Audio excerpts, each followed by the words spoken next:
രമേശ് ചെന്നിത്തലയും സർവാത്മന സ്വാഗതം ചെയ്യുകയാണെന്നാണ് ഈ തീരുമാനത്തെ.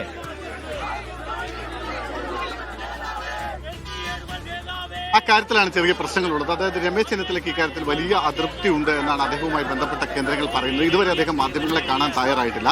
അദ്ദേഹം അവസാന നിമിഷം പോലും ആ പ്രതീക്ഷ പുലർത്തിയിരുന്നു.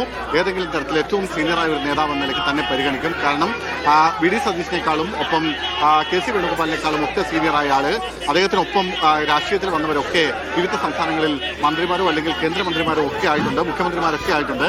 പക്ഷേ അത് വെച്ച് പരിഗണിക്കുമ്പോൾ സ്വാഭാവികമായും തന്നെ പരിഗണിക്കണം അല്ലെങ്കിൽ തന്നെ പരിഗണിക്കുമെന്നൊരു വിശ്വാസം അദ്ദേഹത്തിനുണ്ടായിരുന്നു. അത് അവസാന നിമിഷം വരെ അദ്ദേഹവുമായി ബന്ധപ്പെട്ട കേന്ദ്രങ്ങളും ആ വിശ്വാസം പുലർത്തുകയും ചെയ്തിരുന്നു. പക്ഷേ ഏറ്റവും ഒടുവിൽ ഒരു കൂടിയാലോചന പോലുമില്ലാതെ വി ഡി സതീശിനെ മുഖ്യമന്ത്രി സ്ഥാനത്തേക്ക് നിയോഗിച്ചതിൽ അദ്ദേഹം വലിയ അതൃപ്തിയിലാണ് എന്നാണ് നമുക്ക് ലഭിക്കുന്ന വിവരം. അദ്ദേഹം വീട്ടിലാണ് ഇപ്പോൾ ഉള്ളത്.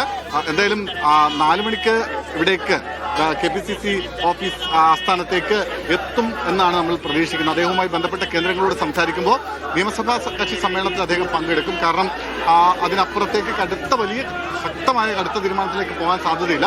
ഒരുപക്ഷെ മന്ത്രിസഭയിൽ അംഗമാകുമോ ഇല്ലയോ എന്നുള്ള കാര്യത്തിൽ ഒരു ഉറപ്പും ഇപ്പോഴും അദ്ദേഹം നൽകുന്നില്ല. പക്ഷേ നിയമസഭാ കക്ഷി യോഗത്തിൽ പങ്കെടുക്കുമെന്നാണ് അദ്ദേഹവുമായി ബന്ധപ്പെട്ട കേന്ദ്രങ്ങൾ പറയുന്നത്.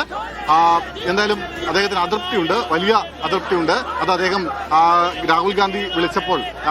ഖാർഗെ വിളിച്ചപ്പോൾ ഖാർഗെയോട് തന്നെ നേരിട്ട് ആ അതൃപ്തി പ്രകടിപ്പിക്കുകയും ചെയ്തിട്ടുണ്ട് എന്നാണ് പറയുന്നത്. എന്തായാലും അദ്ദേഹവുമായി ബന്ധപ്പെട്ട കേന്ദ്രങ്ങളെ നമ്മൾ ബന്ധപ്പെടുന്നുണ്ട്. എന്താണ് ചെന്നിത്തലയുടെ അടുത്തൊരു മൂവ്മെന്റ് എന്നറിയാനുള്ള ഒരു ആകാംക്ഷയുണ്ട്. സ്വാഭാവികമായും അത് അല്പസമയത്തിനുള്ളിൽ തന്നെ നമുക്കത് അപ്ഡേറ്റ് ചെയ്യാൻ കഴിയും.